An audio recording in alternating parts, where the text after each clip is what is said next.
Danke bafethu, welcome back to Nkulisoko. Asingeneni kuma-comment abantu before ngikhuluma ngegame yayizolo. Sanibonani egrubhini. Sidliwe bafethu sothini. But isikhalo sikhona. But ubani kahle kahle ukuthi kuselethu uNgcobo namhlanje? U-Mr. Two Chances lo mfana lo. Noduba bekafledi but uNgcobo se-waste of time. Angazi yena usale kanjani lo mjida angahambi lona mana awukho umsebenzi wakaNgcobo. Hayi bafethu kahleni mani. Hayi angeke. Angiboni ukuthi ukhojo othiwa angene namhlanje uNgcobo. I'm sure yibo abaseti scheme labantu laba hayi uNgcobo se-waste of time man. As long kusafaka uNgcobo bafethu akukho la kuzoyiwa khona. Lo muntu umele ayele ku-Kruger United le hayi awukho umsebenzi waNgcobo. Total. Hayi ngeke. Inkomo lento leyana mana ayisuka hayi. UNgcobo ziningi izinto aleka zona egamini yakhe, but-ke akusiyi player eli-dangerous noma inside the box akanaplan akazi nokuthi enzeni. So uyazibuza ukuthi okay, I think u-too safe like uyakwazi ukudlala ama-short passes lapho nalapho nokuba lively, but-ke final third ayikho into azoyinika i-team. And uNgcobo sikhumbule bafethu simazi as u-number 10, was introduced as u-number 10.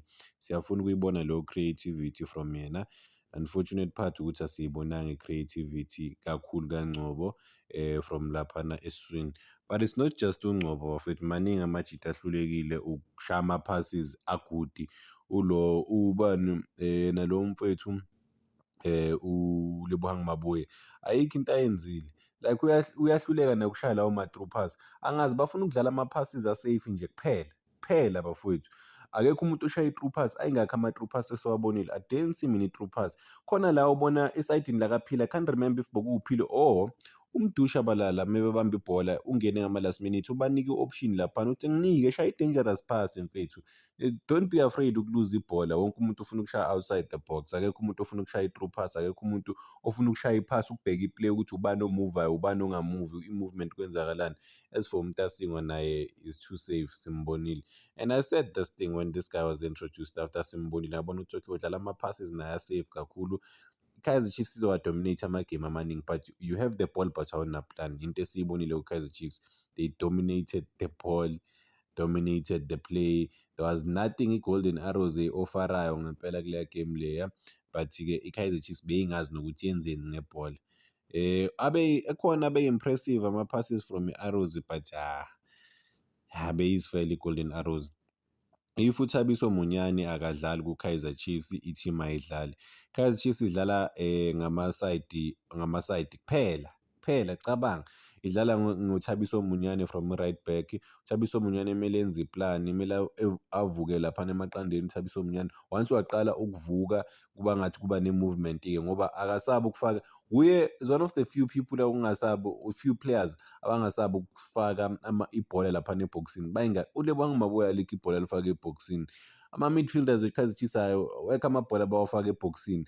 There's no through pass. Alikho ipass engathi long. Umuntu bekazama ukuswitcha abantu basemuva oKwinika, uInacio Miguel, they were forced ukushaya ama-passes along because bayabona ukuthi ama-midfielders ayikho into ama-midfielders, they're not giving i-team anything in terms of ama-passes good are dangerous. It was just a flat game for i-Kaizer Chiefs. Bayalibamba ibhola abazi ukuthi benzeni. uMfundo Vilakazi bafethu, he can't play off the ball. Yabo lento ngihlezi sikhulu sidebate ngayo nabanye abafowethu engisebenza nabo. What is playing off the ball? Because manje sisebenzisa ngithi ama-terms ukudida abantu. So playing off the ball, it means that uyakwazi ukumova noma ungaliphethanga ibhola. So leyo nto uyakwazi ukudistracta i-defense angithi. So umfundi into ekumele abe nayo khona la ibhola liphethwe uThabiso Munyani.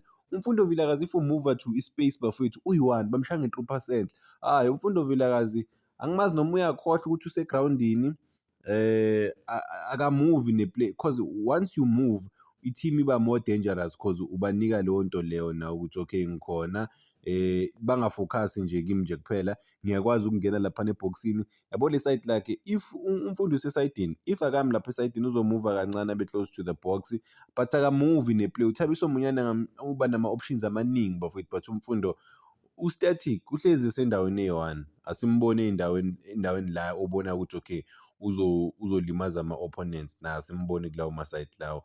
Think isayidi umfundo ekumele ali-improve kakhulu. U-coach mekamtshele laphana uTwenty noma ungaliphathanga ibhola uyadlala, but yena akazi ukuthi umfundi akazi ukuthi without the ball you can still play and help the team and shape the team, the movement going forward. So he can't play, can't. He needs to improve on that. I think another thing, Kaizer Chiefs like creativity. There's no creativity from the team. Cabanga team yonke as a whole, there's no creativity. There's no it means that without Ulo Ushabalala at his best, team ayikwazi ukudlala, which is just said. Ukubona team edependa kusibanibani without lelo player lelo, then ayikho creativity. So I think izinto ekumele bazame ukuyi-improve. Okunye engikukhumbulayo bafethu engikubonile from igame, amanye nje ama-moments, okay, uBatman to be honest uzamile.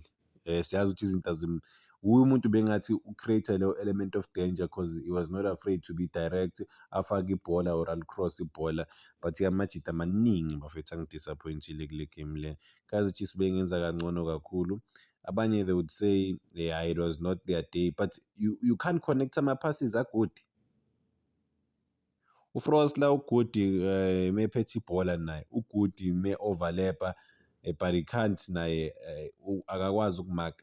Man of the match of the game uZwane udlale kahle kakhulu. Ngizobuya ngamanye ama-moments bafethu eKaizer Chiefs nama-players during the course of the day. Yeah, angazi ukuthi ngithini ngempela le game le ngoba Kaizer Chiefs offered nothing. So congratulations to uZwane, iplayer le-Golden Arrows elikwazile ukuthola i-man of the match. Udlale kahle kakhulu lapha esiswini bafethu. Uthe ufuna nokuya overseas uZwane, ufuna nje ukumake sure ukuthi ama-performances wakhe agudi. Yiwo ama-player owadingayo bafethu because it's all about i-commitment. Ukunikela nje and give everything because you never know ukuthi ubani ubukele. Usise ubashile laphana because yena uye overseas laphana umfana. So I think enye into engamotivator noma ngithi motivate abafowethu laphana ukumisela ku-Golden Arrows. One would say if khona umuntu osebenze nathi la kodwa naye impilo yakhe ishintshile ukwazile ukuya lena phesheya, so it means that ama-opportunities are-serious akhona. So it's just a matter of applying yourself and ukudeliver man, ukudlala kahle kakhulu for i-team, and then uzoba right. Opportunity mayifika ukwazi ukuyithatha. Sibonile ukuthi iplayer le-Golden Arrows, I mean ama-players are-different Golden Arrows akwazile ukukhomitha, bakwazi to outplay even some of Kaizer Chiefs biggest stars.